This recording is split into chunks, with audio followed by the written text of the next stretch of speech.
Fechou, rapaziada? Deixa eu abrir aqui pra gente ver um videozinho da hora. Voltar lá, velho. Vamos continuar do último vídeo que a gente viu do A Terra Acordou, The Moon Wake Up. Saiu já faz um tempinho, já faz 2 meses. Eu esqueci de reagir a esse vídeo, mas não se preocupe que a gente vai reagir a ele agora, daí. Aproveitei e já deixei o like. Vamos nessa. Sim, rapaziada, eu aposentei a touca, o meu negócio agora é óculos. Tem aproximadamente 2 meses que eu trouxe a primeira parte dessa série aqui do canal. E apesar de realmente ser um tema interessante, eu não achei que vocês iriam engajar tanto nesse assunto. Eu acho que nem o criador da série achava. O primeiro episódio soma quase 30 milhões de views no... Então, esse daí que é o top, porque, tipo, às vezes é só um negocinho muito simples que tu faz e do nada o pessoal engaja. Eu vejo isso muito no pessoal que faz rap, faz música geek. Eles fazem uma musiquinha mó de boa, uma música mó trabalhada, aí, pô, não vai bem. Tipo, deixa eu pegar um exemplo do Anirap. Acho que vocês nem devem conhecer alguns. Mas imagina o cantor vai lá, ele faz uma música baseada num negócio que ele curte, um negócio que ele curtiu demais, e pegou muito ruim. Muito ruim as views. Acho que, vamos chutar, uns 50k de views. Daí, pô, fazer uma música do Sonic, velho. Fazer uma música de Blue Lock. Fez meia boca a música, plau, tá lá, 500 mil, velho. Tem umas que quando a gente não se esforça, pega bastante. Aí naquela que a gente quer que exploda, não explode. Aí é foda. Mas o da hora é que, querendo ou não, o conceito e a ideia que o criador teve foi muito da hora. No canal do Mr. Friend. E isso é realmente assustador. É notável que o primeiro vídeo não foi criado pra ser uma série, é só a gente analisar certos pontos que a gente nota que isso aqui não tinha uma lore, mas ela foi sendo construída nos episódios seguintes, com direito a uma infecção humana, uma humanidade pós-apocalíptica e também planetas atacando criações humanas. Mas tem um negócio bom, se a pessoa ela for muito boa na parte de criar uma história, criar um storytelling bem daorinha, bem direitinho, a pessoa com qualquer imagem, mano, com poucas coisas a pessoa consegue fazer uma história da hora, com poucas coisas, com poucos elementos. Coloca, sei lá, uma imagem assim pro criador, vou pegar a ideia que tem nessa imagem, vou fazer uma mega história produzida em cima disso. Desde o meu último vídeo foram lançados mais 4 episódios que expandem essa história. A história do dia em que a Lua e todo o sistema solar acordou.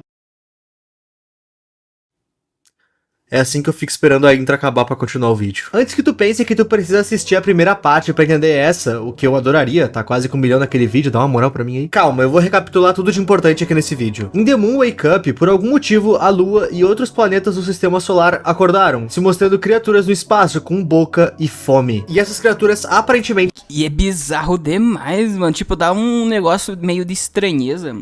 Bem do naipe quando você, sei lá, assiste uma animação e a animação tá, tipo, bem realista, mas aquele realismo não parece tá bom, tipo, só não parece tá da hora. Eles forçam muito e entra naquele vale de estranheza que você tem que você quer assistir, mas mesmo assim você não quer ver o rosto dos personagens porque tá muito feio, velho. planetas, se alojando neles e sugando a sua vitalidade, literalmente. Até o momento a gente só teve um impacto na Terra, que no caso foi da própria Lua. E após a colisão da Lua com a Terra, algumas coisas aconteceram na Terra para a Terra. Na vida real... Que por favor seja o primeiro e único impacto. Se tiver mais um impacto, mano, já era, it's over pros restos 10 pessoas que sobrou. Se a Lua colidisse com a Terra, não ia ter ninguém aqui pra contar a história. Mas como a gente não tá falando da vida real, no universo da história, 5 anos depois da catástrofe, os seres humanos ainda estão tentando estudar o porquê os corpos celestes acordaram. E nisso, uma agência focada em estudar o porquê os planetas e luas do sistema solar acordaram foi criada. Eu tô falando da Friend. A primeira grande empreitada dessa empresa foi criar alguns satélites para serem colocados na órbita desses planetas acordados. Tudo para poder estudar eles mais de perto. Ip, por que eles não estudam a Lua que tá literalmente alojada na Terra? Então... meio que eles não conseguem. A base de toda a Friend tá alojada bem perto da onde a Lua colidiu, justamente para ficar mais fácil de estudar. Só que o problema é que naquela área uma gosma surgiu, e essa gosma acaba infectando os humanos que ingerem ou que estão perto dela. E no meu último vídeo, nessa área que a Lua tá, a gente só conseguiu ver isso, algo humanoide correndo por lá. E são justamente essas criaturas perto da Lua que dificultam... Parece um Slendermanzinho, velho. Copiazinho do Slenderman. Perna e mão grande. Estudo. Agora sobre os satélites. Então, todos os satélites foram destruídos pelos planetas vivos. Assim que o satélite entrava na órbita deles, eles abriam a boca e uma de suas luas saíam de dentro e atingiam os satélites para destruir eles. Sim, todos os planetas do sistema solar têm luas, não só a Terra. Alguns inclusive têm mais... Mas se a gente fizer assim, digamos que o Saturno tem 3 luas, e se a gente lançar 4 satélites? Como é que fica daí? Não vai ter lua suficiente pra pegar os satélites, velho. Isso daí, mano, tem que pensar em fora da caixa, enfim, pessoal. Recapitulando. Lua colidiu com a Terra e aparentemente tá matando ela, sugando seus nutrientes. Ela também acaba deixando uma gosma no processo. Gosma é essa que infecta os humanos. Enquanto isso, os demais planetas continuam vivos e hostis aos humanos. Agora sim a gente descobre o que mais de novo rolou, começando pelo 4º episódio. Mas antes da gente ir, eu vou comer um mini bites do Que Bom. Esse vídeo não é um vídeo patrocinado, mas caso tu queira comer um mini bites da Que Bom, tu pode comprar no iFood usando o cupom EUIP10 pra garantir 10% de desconto. Isso não é uma publi. Nossa, amor, na moral, isso aqui é realmente muito bom. Tá, acreditem se quiser. Do episódio 3 pro episódio 4, a gente teve um skip de 15 anos. Muito tempo pra, adivinha, pouco ou quase nenhum avanço. The Moon Wake Up vai nos mostrar uma história. Aquela velha história de algo de ruim acontece pra humanidade e uma suposta força-tarefa que deveria ajudar, não ajuda ou até mesmo atrapalha. Memórias de Prehistoric Emergence. No início do 4º episódio, a gente vê uma pequena propaganda da Friend, onde eles estão se promovendo. Abre aspas. Em um mundo transformado em escombros, toda a esperança estava perdida. Até que um farol brilhante renasceu das cinzas. E nessa parte, o narrador tá se referindo a Friend, a força-tarefa criada. Engraçado que nessa parte, um cientista da Friend tá se oferecendo pra ser amigo. Ele tá oferecendo ajuda pra um cidadão, só que como o nome deles é Friend, é meio que slogan, tipo, do you want a friend? Do you want a friend? Do you want a friend? Oxe, como é que fala essa frase direito? Não sei. Só que, tipo, é claro que o cara não quer um amigo, ele quer comida. Ele até chama ele de idiota. Ele quer a vida dele é salva, velho. A Terra já tá virando um coisa cheio de parasita. Com essa gosma, não sei se essa gosma se espalhou pros outros lugares, mas, mano, a gente precisa de ajuda, a gente não quer um amigo não, velho. Citizen. Need a friend? Me surpreende que isso daí ainda existe televisão, mano. Ainda existe televisão nesse cenário totalmente pós-apocalíptico. What? Eu achei esse diálogo engraçadinho. Esse é aquele famoso vídeo onde a empresa salvadora vai se promover, mas a gente vai notar que tem algumas coisas um tanto quanto erradas. Esse vídeo inteiro tem um tom meio sarcástico. Tipo, tem uma parte que eles citam: restaurar a humanidade e trazer a esperança para a vida restante. E logo depois eles vão citar pra gente o programa de repopulação. E como eles estão fazendo isso, você me pergunta? Na hora que o narrador falar isso, a gente vê um dos cientistas com 2 mulheres numa cama. E ainda tá a logo da Friend com mais que amigo detalhado em cima. Pois é. Mais que amigos, friends. Nossa senhora, velho. Maior sátira que fizeram. Nossa senhora, incrível demais. Pois é. Essa propaganda que a gente tá vendo serve como uma prestação de contas do que a Friends tá fazendo, mas ela também é um convite para que você se aliste para trabalhar com eles. Eles têm várias áreas, desde fuzileiros navais, pesquisas com hidrogênio, desenvolvimento de armas, programas espaciais, pesquisa e desenvolvimento. Detalhe que nessa parte a gente vê alguém preso numa maca, sendo injetado nele aquela mesma gosma verde que infecta os humanos. E ainda vem um cientista com uma motosserra antes da gente ser censurado. Ui, não era pra gente tá vendo isso, rapaziada. Mano... Vamos teorizar aqui por enquanto. Será que pela motosserra eles estão testando alguma coisa a ver com regeneração daí? Pode ser uma coisa, pode ser o maior motivo desses bichos também não terem só morrido de vez. Só não terem como é que eu posso falar em uma palavra de boa pro YouTube? Só terem não ser bagaçado de vez, velho. Pode ser que a regeneração seja um pouquinho alta, então daí... Não sei. Pois é, que parada errada aí, irmão. Ok. Lembra que eu falei que perto da Lua tava impossível de estudar porque aquela área tava tomada por infectados? Então, o resto do vídeo a gente vai estar na visão de um dos soldados dos fuzileiros citados. E esse time se chama Tropa da Umbra Sangrenta. E os infectados também têm nome agora, Moonfacteds. Ok, o nosso time é composto por 4 pessoas. O nosso protagonista, que por algum motivo tem um braço de lata. Esse cara aí, que é um completo de um mala. Esse velho brabo. E o nosso... Pegaram o velho no asilo, velho. O bichinho tá todo feito de osso. Deixa eu voltar aqui pra ver se eu consigo. Cara aí, que é um completo de um mala. Esse velho... Mano, o velho tá... Não dá pra ver, mano. Só dá pra ver a cabeça do velho. O corpo não dá pra ver, não. Velho brabo. E o nosso capitão Punk. Eu tô usando nomes estranhos porque o vídeo não dá nome pra nenhum deles. O cara que tá do nosso lado é um completo de um boçal. Ele não cala a boca um segundo sequer. O trabalho da nossa equipe aqui é ir até a Zona Umbra, que é o lugar perto da Lua que tá tomada por Moonfacteds. A gente tem que ir lá limpar a zona, acredito eu. O objetivo da missão não fica nem um pouco claro. Pois bem, esse cara chato pra diabo tá com a grande ideia de roubar aquela gosma roxa pra contrabandear, porque aparentemente ela vale algo. E o velho avisa, se te pegarem contrabandeando essa gosma, você é fuzilado. E a gente também só por estar no mesmo time que tu. E o cara chato, além de retrocar isso, ainda fica se questionando por que colocaram um velho na equipe. E o velho fica se questionando por que colocaram um cara tão irritante. Essa parte tem um diálogo muito longo e chato. Que pariu. Tem isso daí também, mano. Tem um negócio que eu aprendi recentemente. Você tem que conseguir fazer diálogo. Geralmente quando a gente conversa, normalmente, não sei, deve acontecer com todo mundo, mas a gente tenta usar o mínimo de palavra possível pra fazer a conversa em si daí. E se o autor só pegar e fazer uma conversa, tipo, totalmente nada a ver aqui, só pra contabilizar os minutos, assim por dizer, se torna chato, se torna ruim, porque não tem relevância alguma. A conversa talvez não tenha relevância alguma se esses personagens forem de arrasta justamente nesse episódio. Então, tipo, não valeu de nada a conversa deles. A não ser que tenha, tipo, uma informação sobre a história, que a gente receba algumas informações sobre a história, que nem aqui que teve, e eles estão contrabandeando aquela gosma roxa, não sei qual que é, e tem uma consequência muito grave que vai acontecer com ele se alguém vê ele contrabandeando isso. Mas, pô, dava pra resumir bastante, velho. Então, tentem reparar nos filmes, nas séries que vocês estão assistindo, que eles sempre tentam resumir o máximo possível as falas. E geralmente dá bom, mano. Na grande maioria das vezes dá bom.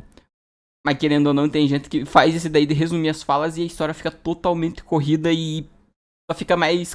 dá a sensação que tá corrida e fica chato também. Então tem que haver um meio termo entre isso. Esse vídeo tem apenas 5 minutos, mas o diálogo é tão chato, mas tão chato, que parecia que tinha 10. Mas enfim, hora ou outra eles finalmente chegam... provavelmente, era só pra...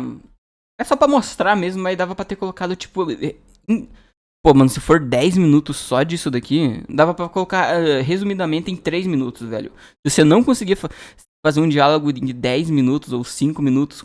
que seja interessante no início ao fim, pô, mano, faz um diálogo de 1 minuto, pelo menos vai ter uma coisa boa. Na Zona Umbra. A área que eles estão é extremamente perigosa, porque os Moonfacted são muito hostis. E isso aqui funciona tipo o apocalipse zumbi de The Last of Us. A mordida infecta e os esporos também. No caso dessa série não são esporos, mas sim radiação. A radiação dessa área pode infectar e deixar um civil Moonfacted. Por isso eles estão de máscaras. Rosa. Justamente pelo local ser perigoso, o primeiro a descer é o capitão. E assim que ele abre a porta, ele é atacado. Eficácia nível 10. Eu falei que os caras iam em derrasta já agora, velho. Provavelmente por o diálogo ser longo, provavelmente ele tava querendo deixar um negócio pra gente sentir empatia por eles, mas, velho, fez totalmente errado, meu irmão. Enquanto ele tá sendo atacado, ele pede para que os soldados não atirem no bicho. Ele provavelmente queria levar um vivo para testes. Mas vendo que a situação tá sem controle, aquele soldado chato pra inferno atira e acerta fatalmente o capitão. Agora eles vão seguir a missão sem o capitão. Quando eles vão sair pra continuar a missão sem o capitão, a mesma criatura reaparece. E o nosso protagonista acaba com ela com um soco do seu braço de lata, no melhor estilo Far Cry Blood Dragon. Mas nisso, uma outra criatura ataca. E essa criatura muito provavelmente é aquela que apareceu na primeira parte. Sim, mano. Nossa, caraca. Os bichinhos estão virando um smiley friends, velho. Esse vídeo. Ela é mais esguia e bem mais amedrontadora. Eu acredito que essa criatura seja um infectado mais antigo, e aquela que matou o capitão seja um infectado novo. Tipo, quanto mais tempo você fica infectado, mais você vai se parecer com isso. Eu tô teorizando isso. Esse pensamento até que é um pensamento bem lógico, eu acho. Essa criatura agarra o nosso protagonista e joga ele pra longe, tudo pra nos finalizar do lado de fora do caminhão. Tudo pra nos finalizar do lado de fora do caminhão. Ok, vamos recapitular agora, porque se tu acha que tá ruim, vai ficar pior. Criatura ataca capitão é morto por soldado, a gente mata a criatura e outra aparece pra terminar com a gente. Tá achando que é uma escalada rápida demais? Irmão, antes dessa criatura conseguir nos dar um fim, simplesmente se abre uma fissura no céu, que agarra um dos planetas que tava vigiando a Terra pra outra dimensão. Meu Deus do céu, tá, isso daqui já tá viajando demais, mano. mais do que eu tava pensando, isso aqui tá indo muito, muito além. Velho. Que é isso? Mano, é o God? É o God de One Punch Man? Depois de levar, a fissura se fecha e o episódio acaba. Pra quem não lembra, lá na primeira parte a gente viu que Júpiter, Saturno e Urano, que também despertaram, vieram pra bem perto da Terra. Pois bem, Júpiter acaba de ser puxado pra outra dimensão por uma mão. E de novo, eu te pergunto, meu amigo, por que existem monstros no espaço? A gente talvez descubra isso no próximo episódio. Meu Deus do céu, velho. Eu IP10 no iFood, isso não é uma publi. Esse episódio começa com 2 personagens numa base espacial. A gente tá na visão de alguém chamado Neil, não ironicamente o mesmo nome de Neil Armstrong, o líder da missão Apollo 11. Esse Neil e o seu companheiro estão pra fechar o expediente. No caso, uma segunda nave tá vindo pra fazer a substituição. O Neil e o seu parceiro iriam embarcar nela, enquanto outros 2 engenheiros ficariam pra terminar o serviço, fazer a substituição. E os nossos personagens de agora voltariam em segurança pra Terra. Inclusive... friend, I tell you, I cannot wait to get back to Earth. The repopulation program at space is open over here. Ok, meu parceiro, vai lá. A equipe de substituição já tava chegando pra substituir. A gente inclusive até consegue ver eles vindo de longe. Mas quando tudo tava certo pra fazer as... Parei bem no ponto exato. Mano, vou chutar, vai vir um planeta... Vai abrir a fissura e ele vai... E a mão vai lá pegar só essa partezinha, um planeta vai atingir. Substituição, isso acontece. Vai explodir, quer ver? Welcome to the... What the hell was that? Eu sabia, velho. Oh my god. Essa mão tá pegando esse planeta. Copy. Something crazy is going on over here. Lembra que no último episódio a gente viu aquela mão pegando Júpiter? Então, ela pegou Uranus e Saturno também. A gente tá vendo esse momento acontecendo de novo, só que dessa vez não na visão de um dos soldados da Umbra, mas sim de alguém que tava num módulo lunar. Oh, que chato! Esse... Quem pegou a referência aí? Essa mão gigante, quando ela pegou e moveu os planetas, ela mexeu com o campo gravitacional de todo aquele local. Aí ferrou tudo. Será que essa mão tá... Será que ele é, como posso dizer, será que é o progenitor de todo esse parasitismo, velho? Daí ele infecta cada planeta, sei lá, só pra ficar mais forte, pega e pra ficar maior, mais forte. Uma dessas coisas, velho. Porque, tipo, provavelmente, muito provavelmente esse cara... Esse ser é o que iniciou todo esse parasitismo daí. Eu lembro que na primeira temporada isso não era problema, agora aparentemente é. Essa mexida abrupta no campo gravitacional fez com que os satélites que estavam orbitando a Terra perdessem órbita e voassem direto na base espacial que ambos os astronautas estavam. A estrutura toda colapsa. Nesse impacto, o nosso parceiro acaba voando, mas ele é salvo de ficar à deriva no espaço pelo nosso personagem, que segura ele. Esforço esse que foi em vão. Isso porque parte da estrutura literalmente fatia ele em dois. E o nosso personagem mesmo não fica Mano do céu, isso daqui tem que ser... Nossa, isso daqui é muito afiado, velho. salvo. Essa cena do portal se abrindo e agarrando os planetas, eu simplesmente achei sensacional. Eu tenho megalofobia, e isso aqui é um prato cheio pra quem gosta de ficar aflito nesse medo. Muito bem animado, é criativo, parabéns, Mr. Friend. Tá, agora, antes da gente continuar com o vídeo, um pouquinho de teoria. O que infernos é essa mão gigante levando os planetas? Na primeira parte, a maioria das teorias que a gente tinha vinham da cena do menino desenhando. Naquela cena, a gente tá na visão de um dos astronautas que tava na Apollo 11, e ele tava muito paranoico. Ele acaba tendo essa visão do próprio filho sendo um infectado, um Moonfacted. Só que ele tem essa visão antes mesmo da Lua se mostrar algo vivo. E nos desenhos desse menino, a gente pode ver que ele já sabia do despertar da Lua e dos planetas. Mas uma outra coisa a se analisar é que em meio aos desenhos também tinha um desenho de uma criatura totalmente Lovecraft. Cara, pior que não dá pra ver certinho o que é. Só tem os tentáculos e o... Como é que fala? Parece um olho, basicamente isso daqui, mas não tem nada a ver, mano. Tiana, criatura essa que ainda não apareceu na série. A minha teoria é a mais óbvia. Essa mão tá vindo muito provavelmente de outra dimensão? Eu acho que não. Eu acredito que esse portal seja um mero buraco de minhoca. Dentro da ciência, um buraco de minhoca é basicamente uma espécie de ruptura que conecta uma parte do espaço-tempo à outra. Ah, Ip, então é um teleporte? Não. A forma mais fácil que eu vejo de explicar um buraco de minhoca é com um pedaço de papel. As duas pontas de uma folha de papel não se conectam. Não tem como tu ir de cá pra cá instantaneamente. Agora, se tu dobrar elas, pronto, ambas as partes estão conectadas. Um buraco de minhoca é isso, uma dobra que conecta dois pontos do espaço diferentes. Agora, por que eu acho que isso aqui é um buraco de minhoca? Justamente por causa do desenho daquela criança. O desenho dessa coisa tava... Tecnicamente é quase que um porte. Mas não é tanto. É tipo literalmente o que o Ip falou ali. É como se fosse um... Não um contorno, é como se fosse um atalho pra você chegar de um ponto do espaço até o outro. Junto dos demais desenhos, o que me faz crer que essa criatura esteja no mesmo espaço que a gente, talvez mais longe ou até mais perto do que a gente pensa. Inicialmente, a humanidade ficou com medo. Afinal, a gente pensava que a grande ameaça que nos cercava eram esses planetas vivos, mas aparentemente não era não. Tem algo maior lá fora. A gente não sabe de onde tá vindo, nem o que quer e nem quando vai atacar. Mas depois de um tempo, sem mais nenhuma aparição dos planetas vivos e nem luas vivas, e principalmente sem mais aparições dessa mão gigante, os seres humanos passaram a crer que eles estavam seguros das criaturas no céu. Claro, a gente ainda tem os Moonfacteds na Terra. Tecnicamente não tem mais o que pegar, mas e se o planeta todo se infectar, ou se grande parcela se infectar, aí a gente faz o que daí? Faz o né? Extremamente perigosos. Mas por enquanto, realmente parecia que a ameaça no céu tinha sumido. E isso nos leva para um skip de não 20, não 30, mas sim de 150 anos no futuro.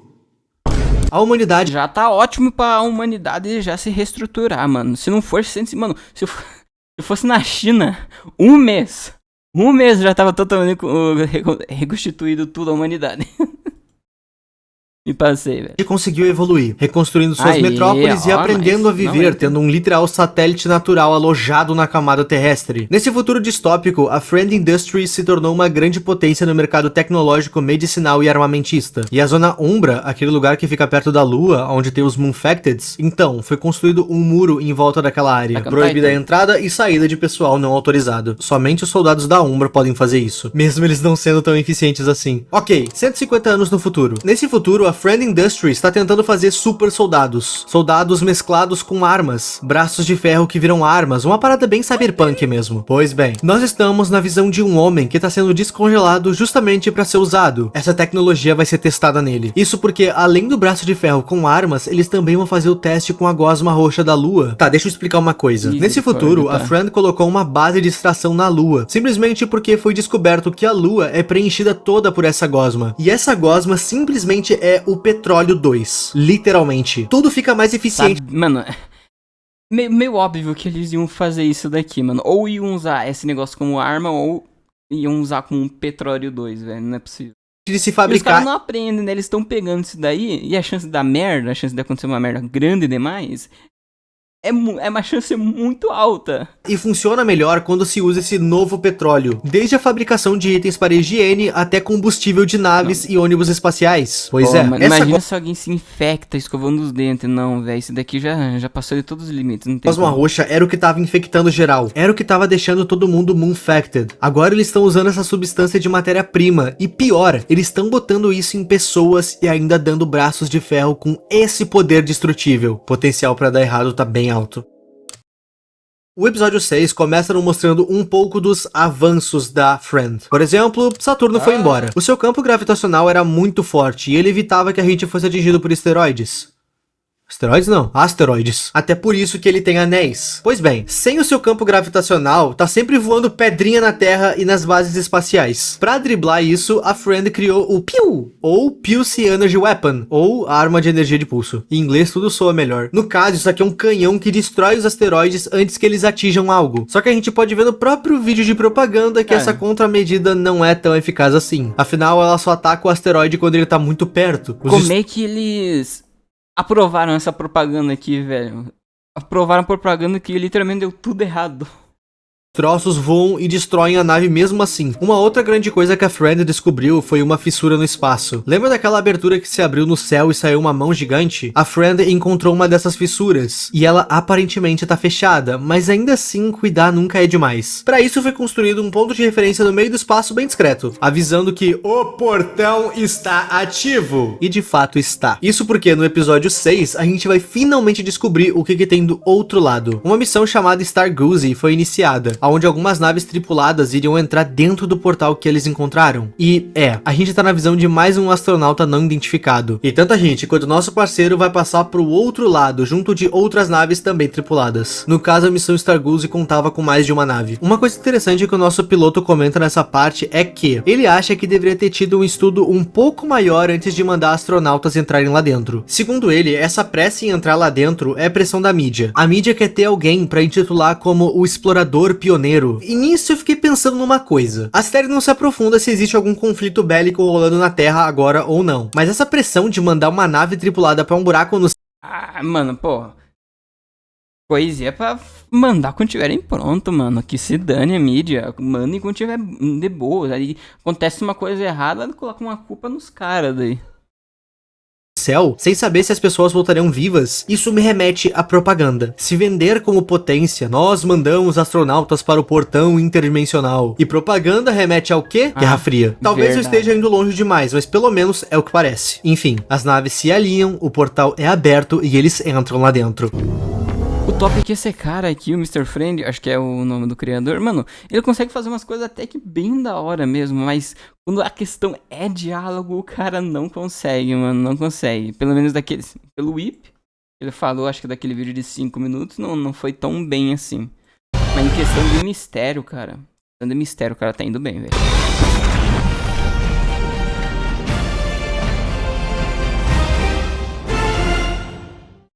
Do lado de fora, os cálculos da Friend dão a entender que todos os tripulantes de todas as naves morreram na entrada, Mano. mas esse não é o maior problema. O maior problema Não é é que com a possível. entrada deles, o portal de alguma forma colapsou e começou a aumentar, quase como se fosse explodir, ou como se algo tivesse pra sair de dentro dele. Eu falei, mano. Não quiseram que tudo pra tentar aparecer do outro lado da fissão dimensional do portal, mano. Bem feito, não. Pra mim já merece a Terra ser destruída agora. Parabéns, olha a merda que fizeram. Aquela coisa que tava lá fora. Vamos entender o que rolou lá dentro. Enquanto eles estavam dentro do buraco de minhoca, o piloto automático da nave tomou conta do controle. E, bom, essa missão não era segura. Os testes e cálculos deles não foram avaliados por quase ninguém. E as poucas pessoas que aprovaram foram subornadas pra aprovar. E quem diz isso é a própria IA da nave. Mas ela também vai falar uma Que se acabe a Terra, mano. Que se acabe a Terra. outra coisa extremamente preocupante. Um pico de massa de nível ômega foi detectado se aproximando da nave. Segundo o cálculo da IA da nave, baseado na distorção do espaço causado por essa coisa se aproximando, a massa dessa coisa é estimada em mais de 100 septilhões de quilogramas. O que é muita coisa, eu não tenho nem comparação pra vocês. Eu nem sabia dessa unidade de medida septilhões. Vivendo e aprendendo. E depois de uma pequena perseguição, essa coisa se mostra.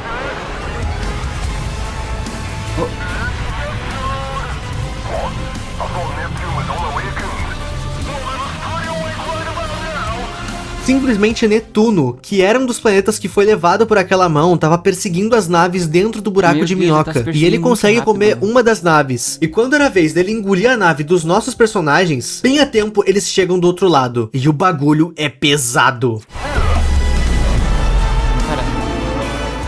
Simplesmente mais um dos desenhos do menino do primeiro vídeo se mostram reais. Ah, tá. Não, agora tá certo. Mas o que era aquela mão lá? Nossa, dá pra ver até a navezinha aqui do lado, velho. Mas, mano, aquela mão... Aquela eu tenho que saber o criatura, que ela é. realmente existe. E pior do que isso, os planetas estão aqui dentro presos. E aparentemente é essa criatura que tem gerado eles. Agora a pergunta que fica é, por que essa criatura tá pegando eles de volta? Será que ela talvez esteja tentando fazer algo maior? Pior? Esse lugar se passa no mesmo universo que o nosso? Como é que tu enxergaria essa cena com os seus próprios olhos e explicaria pra alguém? Agora tanto a nossa nave tripulada quanto o Netuno estão nessa área. E essa criatura parece que tenta atacar eles. Mas adivinha? O episódio acaba aqui pra broxar o geral que tava com ele na testa. Tristeza. Amigos, eu tô extremamente ansioso pra saber os próximos episódios dessa série. O Mr. Friends tá a todo momento jogando mais e mais perguntas pro seu público, e quase nenhuma resposta. Na verdade, eu acho que ele não deu nenhuma resposta até agora. Só que essa série é tão boa, ela é tão bem feita, tão bem animada, que sendo sincero, eu nem ligo dele não dar as respostas ainda. Tá claro que ele tá criando a lore conforme ele posta os vídeos, mas assim, essa entrada no portal e saindo do outro lado, vendo essa coisa grandiosa, é de arrepiar os cabelos que eu nem sabia que eu tinha. Eu acredito que nesse final aqui não tenha muito o que se teorizar, mas uma grande dúvida ficou no ar. Se essa criatura cria os planetas vivos, por que ela teria pego eles de volta? Ela vai fortificar suas crias? Ela Acho que fortificar é uma palavra muito forte. Então, eu acho que é mais ela vai pegar, talvez pra ingerir de novo tudo aquilo que ela criou e tentar fazer uma coisa maior, mano. fazer algo maior com eles? Exato. Ou será que essa criatura simplesmente quer sair daqui sozinha? Vale lembrar que do nosso lado, o portal quebrou, ele se expandiu mais, então talvez essa coisa esteja vindo pro lado de cá, e eu tô doido pra ver como é que isso vai seguir. Eu só vou postar um outro vídeo de The Moon's Wake Up nesse canal aqui, quando a série estiver finalizada. Assim eu trago somente mais uma parte com ela sendo a final. E, meus amigos, me digam o que vocês acham aqui nos comentários dessa série. Se puderem, deem aquela moral pra mim, mandando uma ideia aqui nos comentários, por favor, eu tô muito escasso. E, claro, experimente os mini bytes daqui bom. Se tu for comprar pelo iFood, tu pode usar Cara, o não é cupom possível que ele tenha... Não é possível, velho. EUIP10 na tua compra, pra garantir 10% Nossa, de é desconto. propaganda E no mesmo. mais é isso, meus amigos. Muito obrigado aos membros. E a tu que tá vendo esse vídeo até aqui. O meu nome é Ip e tchau. O restinho é coisa de fanart, velho. Mano, eu também tô curtindo demais essa série. O triste é que vai ter que esperar agora até ela terminar, velho. Não é possível. Bom, vendo aqui que já saiu já faz dia 16 de agosto. Quase uns 2 meses. Não, agosto, setembro. Uns 2 meses e pouquinho, quase 3 agora. Vamos ver se daqui um mês ou até fim do ano não apareça alguma coisa, a última parte daí. Que eu tô ansiosinho pra ver como é que vai ser esse bagulho, velho. De verdade.